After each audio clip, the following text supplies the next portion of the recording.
Y'all, I'm new to this going live thing, especially on TikTok. I was like, how do I add a title? Now I have a title. So I was decided I would go live because I'm in my car for the next hour waiting on my daughter. She's at cheer practice. So I wanted to talk more about that UT health professor that came to talk to us nurses, and I shared one fun fact that she shared with us about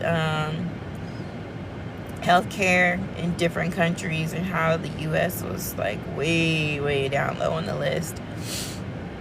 But she shared some other very interesting things that I wanted to go live and share with everyone. Some interesting fun facts. So she got this information from the NCSBN sites, HRSA, and NSSRNs. And it's the result of the 2024 National Nursing Workforce Study. So the current landscape of nurses right now, there's 4.3 million licensed nurses. This is America. This is just America. There's 4.3 million licensed nurses, but only 3.5 million are working. So that's 800,000 nurses who went to nursing school, did all the hard work, graduated, passed NCLEX, and are not working.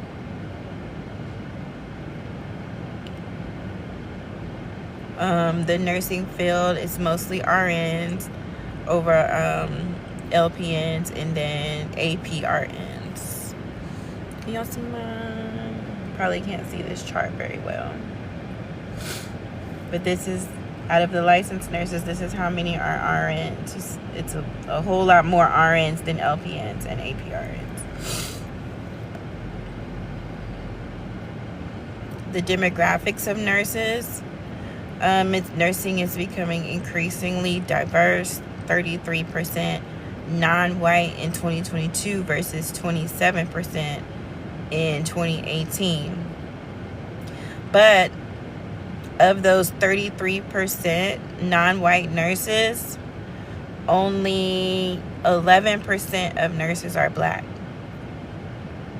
There's only 11% of us in the nursing field. That's RNs, LPNs, that's licensed nurses. Males, there's 12% male nurses in 2022 versus 10% in 2018, and nurses are getting younger. In 2017, 38% of nurses were age 55 plus, but by 2021, there were only 34% of the workforce.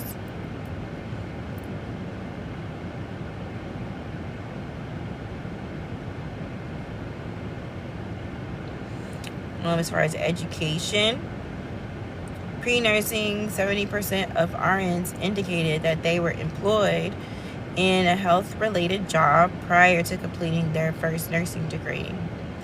Online education has become more prevalent, 46% between 2016 to 2020 versus 19% between 2000 and 2015. The cost of education, 51% of the workforce borrowed money to finance a degree. And we saw, with that whole debacle of nursing isn't considered a professional degree anymore. Financing your graduate degrees, masters, DNP, CRNAs, if you want to go postgraduate, then it's going to be harder to get financing. It's capped at, $100,000? Isn't that what it was? So I know CRNA school is very expensive. So it seems more and more we're probably going to have to come out of pocket more and more if we want to pursue advanced degrees in nursing.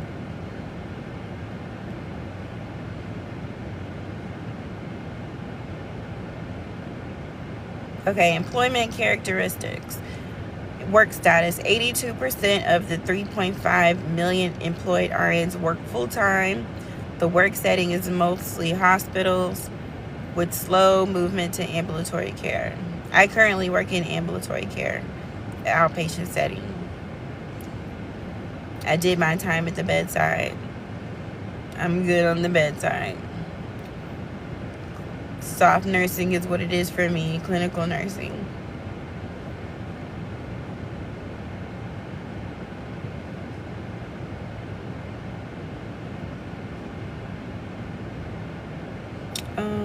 Well-being and work outcomes. So nurses that intend to leave or retire, 18% plan to leave and 21.9% plan to retire in the next 5 years. Burnout.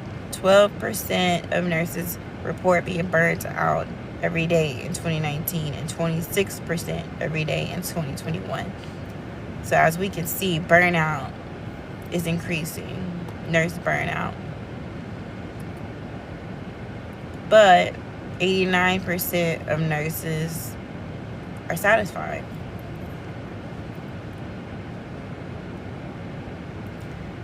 So what are the most common reasons why nurses leave? 51% say high-risk work conditions. 50% say overworked or burned out. 39% say inadequate staffing. 37% report unsafe working environment. Thank you. My background is med-surg. Thank you. That was sweet. Thank you. It could be the filter. I know when I was working the floor, my background is med-surg nursing. And I know I could not wait to get my experience and move on. Because, yeah, med-surg nurses get burnt out quick. I worked with some nurses that had been med-surg nurses for like 20 plus years, and that was their jam, but no. Overworked. They tried to make patient ratio 1:6 a normal thing. That's not normal. In a perfect world, med-surg would be 1:4, but most hospitals are not going to do that because that means hiring more people, and they want to save money. So they're not going to hire more people. Top reasons for leaving. Like we said, there's 800,000 nurses that are licensed that aren't even working. So top reasons for leaving. Number 1, stress and burnout. Number 2, workload. Number 3, understaffing. Number 4, salary. And number 5, workplace violence.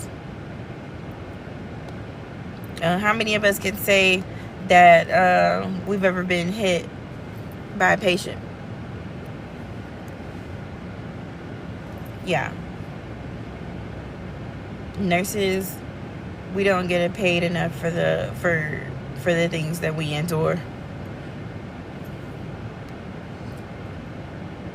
So national workforce projections, shortage. So we always hear about a nursing shortage, and it looks like the nursing shortage is going to get even worse as the years go. So the demand for RNs in 2036 will exceed supply by 9%, resulting in a shortage. Geography, non-metro areas, shortage of RNs is 14% compared to metro areas, 8% by 2036. My assumption with that would be non-metro areas probably don't pay that well, especially compared to metro areas. So the workload that you have to take on, the things that you have to do, and not being paid well, no, I don't see why most people would stay. Most people are not going to stay around for that. Why? When I can go somewhere else. I can drive 30 minutes into Houston versus working in the outskirts, making less money.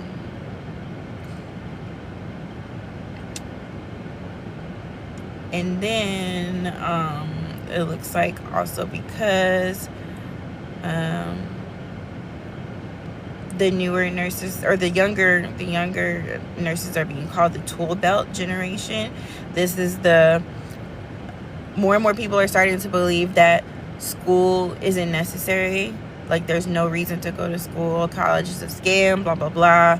So they don't see the value in going to school. So they're not getting degrees and becoming nurses because they don't see, well, what's the point of going to school? I can go do this trade and make money. I can get on social media and make money. I can become a content creator.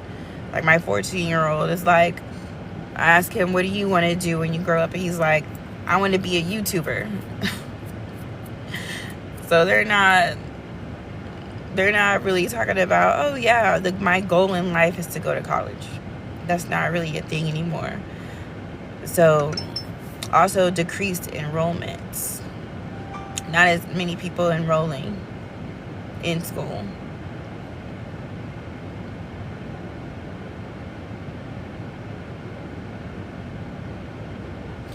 So it says between 2022 and 2036, statewide supply of RNs is projected to not meet demand. Based on these projections, 15.6 of the projected demand for RNs in 2036 will not be met.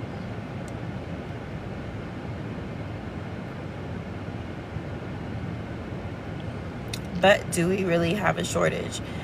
Economists argue not just a shortage of RNs willing to work for current wages under current working conditions. So I'm curious, all the nurses that are on my page, would you say that you are satisfied with the wages that you make? In the area that you live, and your experience and how many years that you've been working as a nurse, would you say that your wages are fair, that you feel like you are being compensated appropriately? For me, I'm in the Houston area, and I can say that I am satisfied with the wages that I make. I've been a nurse for 8 years now also. And I completed my bachelor's degree this year, and I went from a nurse clinician.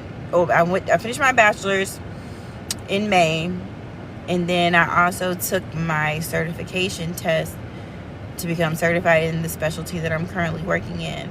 So I became certified, so that took me from a nurse clinician 2 to a nurse clinician 3, which gave me a big jump in pay increase. So overall, I'm satisfied in the wages that I earn.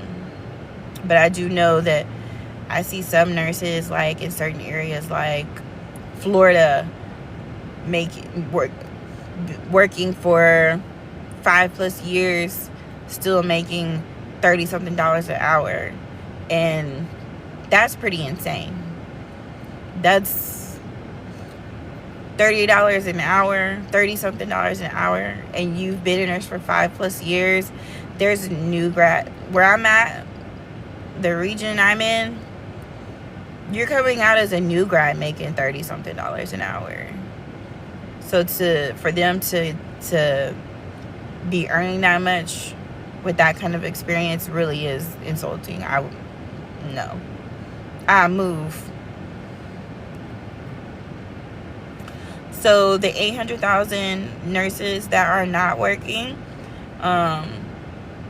their reasons, there's a chart that lists their reasons. I know you can't really see that, but I'll read it to you. Their reasons for not working, the top reason is taking care of home and family. Another is disabled, inadequate salary, school, difficulty in finding a nursing position. If you're having difficulty finding a nursing position, where are you? I'm curious. Where are you located? Where are you located that you're having difficulty finding a nursing position? One of the reasons was the COVID-19 pandemic, even though that was 2020.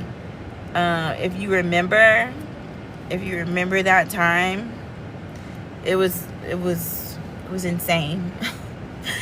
It was insane in the healthcare world. Like, there was things happening that we had never seen before. Like, masks used to be one and done. Your N95, you wear it in the room, you come out, you take it, you throw it away. COVID changed that to where you kept your N95, you were given your one N95 mask, and you were required to keep that mask for days because we were running so low on supplies. At first, they had us, when we were running out of masks, they had us tying stuff around our face. Stuff we had never seen before. So I can see why, especially, like, it changed the game also too for nurses in nursing school at that time, because they couldn't go to clinical. They weren't allowing anybody extra in the hospital, and that included nursing students.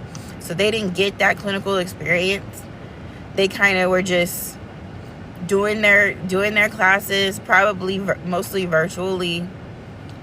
Then they graduate, and now they're thrown into this working the floor, thrown into this environment nobody has ever seen. This is brand new for everyone. So I can imagine being brand new, walking into COVID. So those nurses, due to that, they quit, never came back.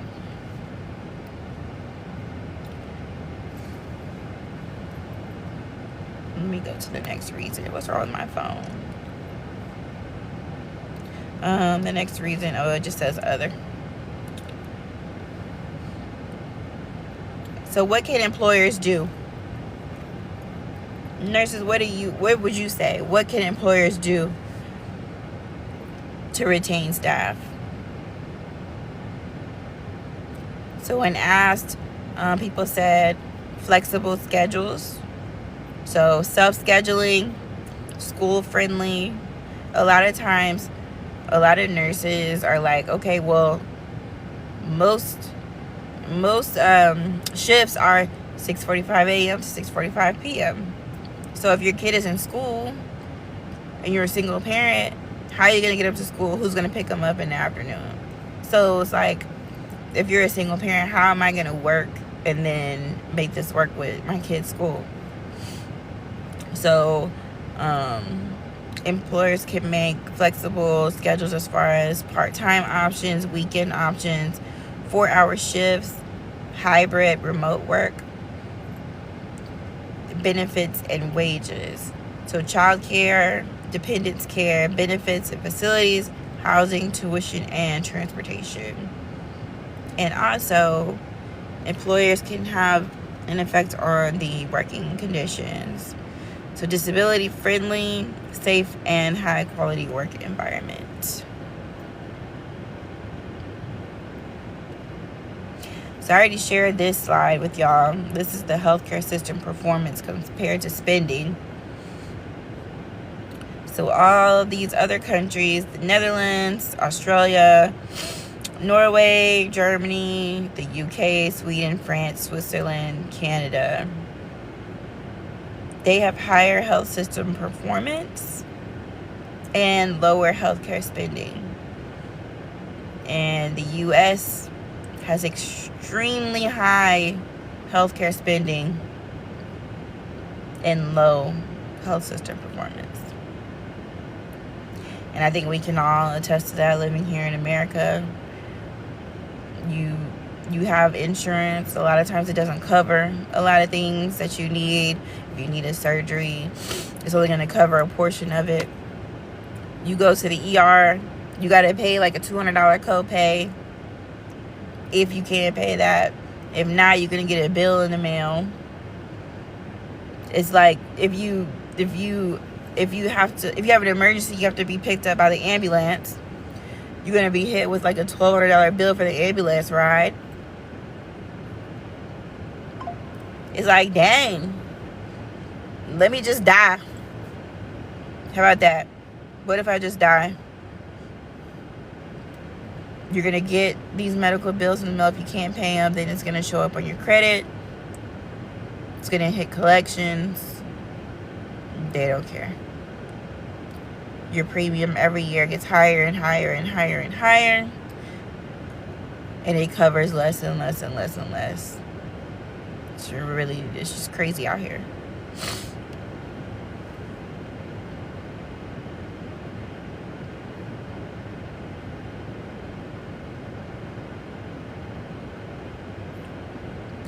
That was really the bulk of her presentation.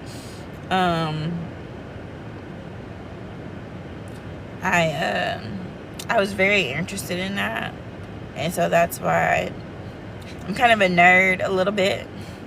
So I was like, I want each slide. So I was like, I'm gonna share this with y'all.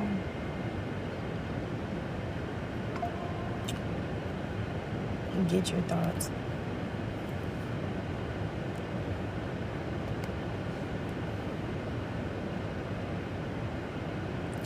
But also too, if you know a new nurse, you should share with them the New Grad Nurse 101. I put together all the things that I wish going from school, transitioning to the floor, navigating that, how to advocate for myself, how to not be afraid to speak up, how to know if I'm being taken advantage of, how to information that could be left out, such as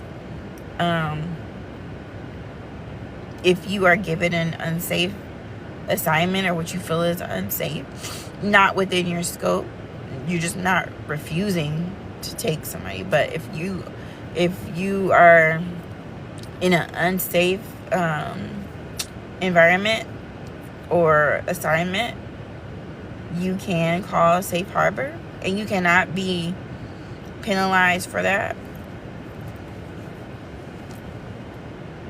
I talk about money. I talk about finances. Not to blow your new grad money as soon as you get it.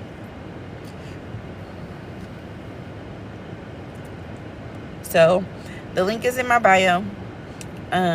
Just check it out. Share it with the new nurse. I promise you, they will greatly appreciate it.